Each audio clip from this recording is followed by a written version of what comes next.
இல்லாமல் தவிக்கும் தசரத மகாராஜா மிகவும் சிறப்பு வாய்ந்த ரிஷிஸ்ருங்கா என்கின்ற ஒற்றை கொம்பு கொண்ட கலைக்கொட்டு முனிவர் உதவியால் புத்திரகாமேஷ்டி யாகத்தை நடத்தினார். அப்பொழுது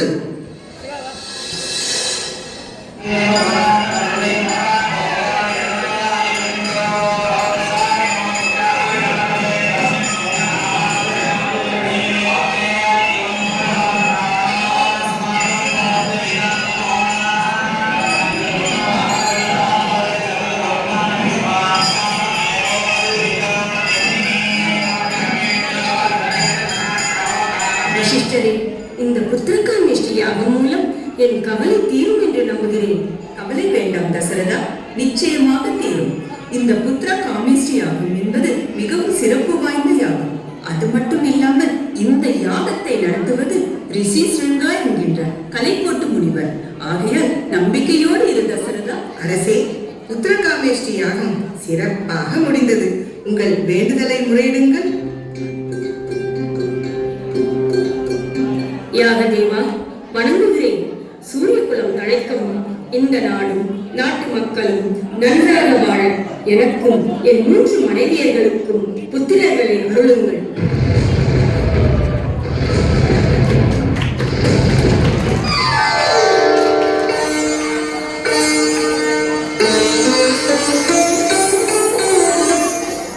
அரசி, இந்த அமிர்த பாயசத்தை 3 அரசிகளுக்கும் கொடுத்து பருக சொல்லுங்கள். உங்கள் ஆசை நிறைவேறும்.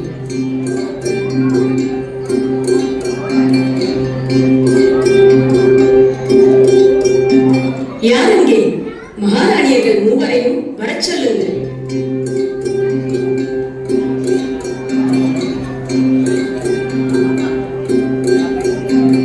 கோசலை, கைகேயி, சுமித்ரை 3 இந்த அமிர்த பாயாசத்தை பெற்றுக் கொள்ளுங்கள்.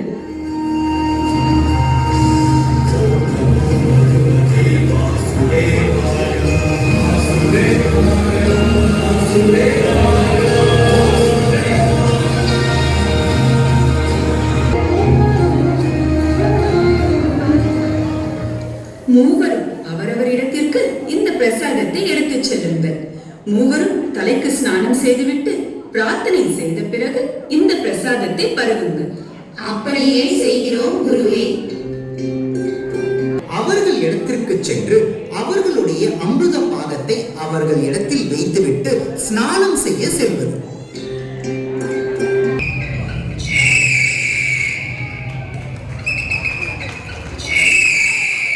வணங்குகிறேன் சுவாமி, ஆணையிடுங்கள். கருடா, சுமித்ரையின் அமிர்த பாகத்தை அவள் பருகுவதற்கு முன்பே எடுத்து சென்று விடு. அப்படியே செய்கிறேன் சுவாமி.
அக்கா, நான் ஒன்று சொல்லட்டுமா? கைகேயி, நீ என்ன சொல்ல போகிறாய் என்று எனக்கு தெரியும். நாம் நம் பங்கிலிருந்து தரலாம் என்று தானே? ஆமாக்கா. நல்ல யோசனை, தருவோம்.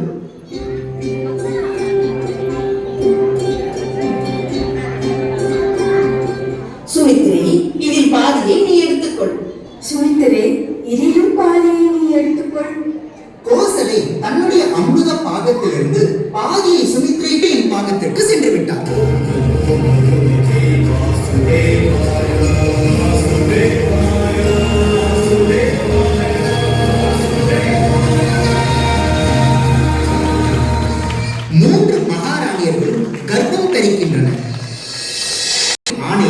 கருடரின் பிடியில் இப்பொழுது அந்த பாயாசம் உள்ளது. அதே சமயத்தில் கிஷ்கிந்தை அருகில் உள்ள அஞ்சனாத்ரி மலையில் அஞ்சனா தேவியும் கேசரியும் சிவபெருமானுக்கு பூஜை செய்து கொண்டிருந்தனர். சுவாமி, பல வருடங்களாக குழந்தை வரம் கேட்டு வருகிறோம். கவலைப்படாதே அஞ்சனை, கடவுள் நிச்சயம் நல்வழி காட்டுவார்.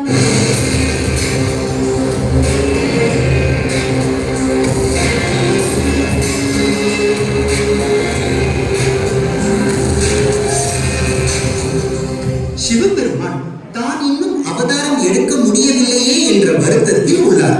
அப்பொழுது அவர் அந்த கருடர் பிடியில் இருக்கும் அமிர்த பாயாசத்தில் இருந்து வெளியே வந்து வாயு பகவானை அழைத்தார். வாயு பகவானே,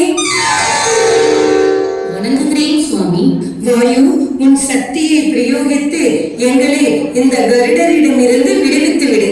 அப்படியே செய்கிறேன் சுவாமி.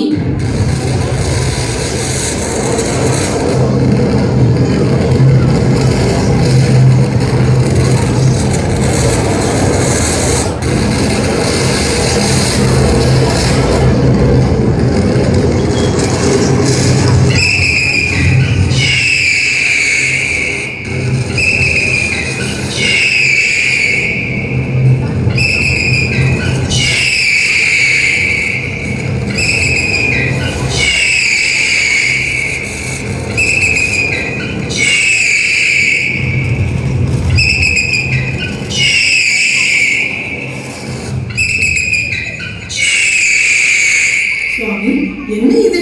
நம்மை தேடி வந்தது போல் உள்ளது. அஞ்சனை, இது கடவுளின் பிரசாதமாகவே தோன்றுகிறது. இந்த பிரசாதத்தை பருகு.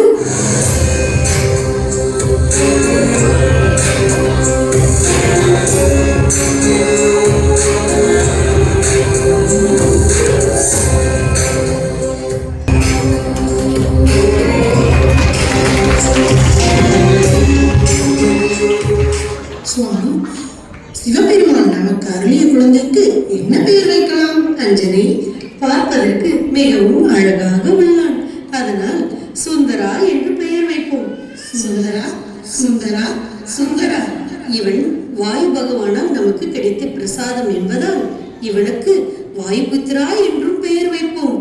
வாயுபுத்ரா, வாயுபுத்ரா, வாயுபுத்ரா. குலகுருவே, இன்று என் மகிழ்ச்சிக்கு ஈடு இணையே இல்லை. எனக்கு 4 ராஜகுமாரர்கள் பிறந்திருக்கிறார்கள். ஆனந்தம், பேரானந்தம்.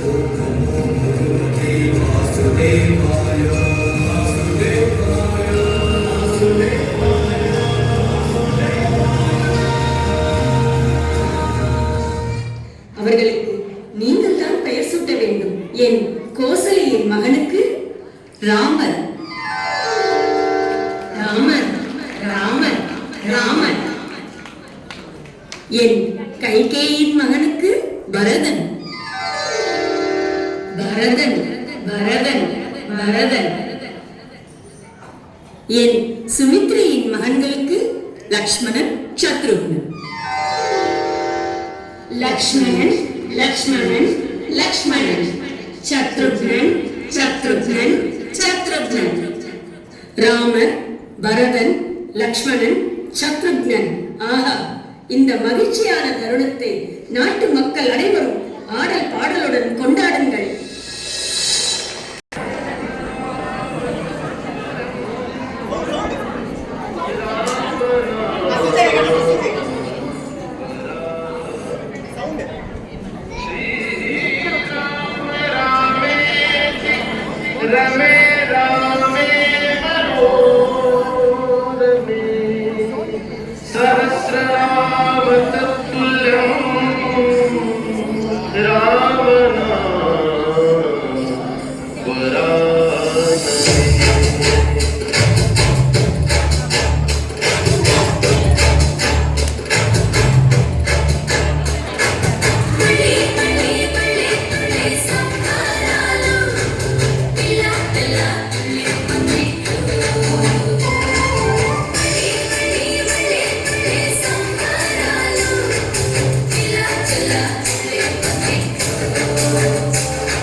ராம்லல்லா ஜனனத்தை மிகவும் சந்தோஷமாக கொண்டாடினர்.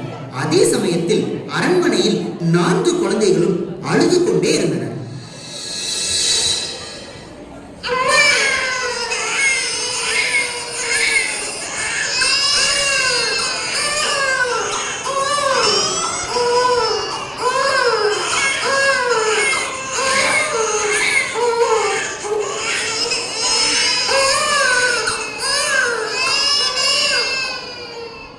கைகேயி, என்ன இது? இவ்வளவு நேரமாக 4 குழந்தைகளும் அழுது கொண்டே இருக்கிறார்கள். என்ன செய்வது என்றே தெரியவில்லை.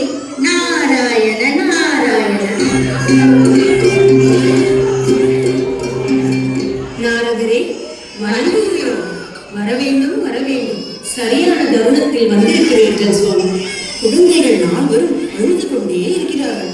காரணம் தெரியவில்லை சுவாமி. நீங்கள் தான் உதவ வேண்டும். மகாராணியர்களே, இவர்கள் பிறப்பில் ஏதாவது ரகசியம் இருக்கிறதா? அப்படி எதுவும் இல்லையே சுவாமி. புத்திரகாமேஷ்டி யாகம் பற்றி அனைவரும் அறிந்ததுதானே. அதற்கு பிறகு ஏதாவது ரகசியம்? நன்றாக யோசித்து பாருங்கள். அக்கா, அது அக்கா, சொல்லிவிடுவோம் அக்கா. என்னிடம் எதையும் மறைக்காதீர்கள். நாரதரே, எங்களை மன்னியுங்கள். யாகம் முடிந்த பிறகு சுமித்திரையின் அமிர்த பாகம்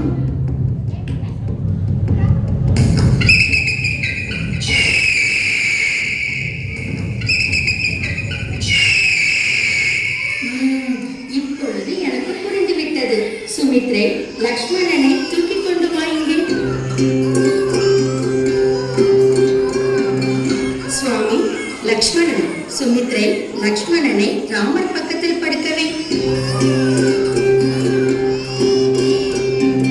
கைகேயி, சத்ருகனனை தூக்கிக் கொண்டு வா இங்கே. சுவாமி, சத்ருக்னன், கைகேயி சத்ருக்னனை பரதன் பக்கத்தில் படுக்கவே.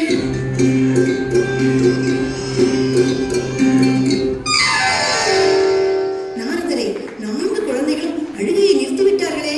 ஆம், இனி எப்பொழுதும் ராமரை விட்டு லக்ஷ்மணனும் பரதனை விட்டு சத்ருகனனும் பிரியவே மாட்டார்கள். நாரதர் சொன்னது போல் ராம அவதாரம் முடியும் வரை ராமரை விட்டு லக்ஷ்மணனும் பரதனை விட்டு சத்ருகனனும் பிரியவே இல்லை. இதுவே நம் வைகுண்டராஜன் நமது பாரதத்தில், அயோத்தியில், சூரிய குலத்தில், ரகுவம்சத்தில் தசரத நந்தனாக தோன்றிய அவதார கதை.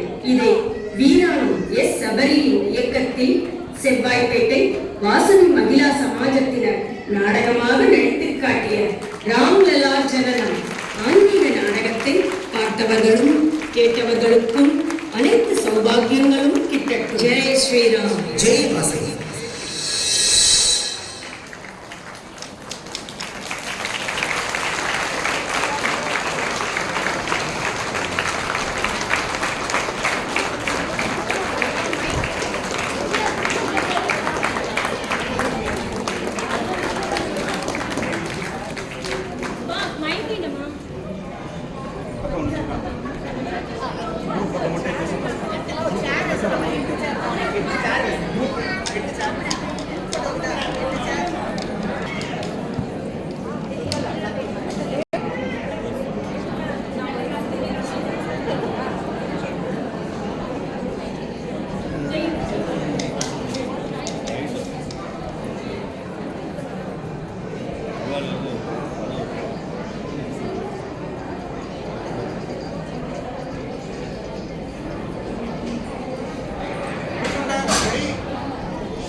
ఇక్కడ ఒక నిమిషం రెడీ